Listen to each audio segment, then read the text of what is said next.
All right, folks, this is Mrs. Park, and I am going to walk you through how to access your email. So the first thing you're going to do is go to Office 365. I have it saved in my toolbar here at the top, but you can also just type Office, start typing Office in your toolbar, and it probably will finish with this funky address, or you can type Office 365 into Google and it will pop up. And I automatically logged in because my computer is automatically signed in. But if I were not signed in, when I got to this screen, I would see something like this. I would Office 365. Okay, it automatically signed me in again.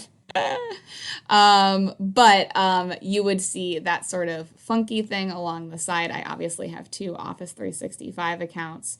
One is for my Dickinson class. Okay, so you'll hit sign in.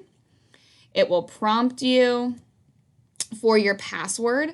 Your username is going to be your username that you use to log into the school at carlislestudents.org. Mine is at carlisleschools.org because I'm a teacher. Yours is at carlislestudents.org.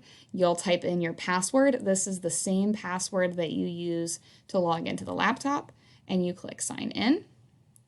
And once you are here, down on this sidebar, there's a little button that says Outlook, and if you click Outlook, it will open your email. Now I'm going to close out of my email because you guys don't need to read all my emails, but that is how you get to your school email. Please check this email twice a day, at least once in the morning and once at night, and if you need to send me an email, go for it.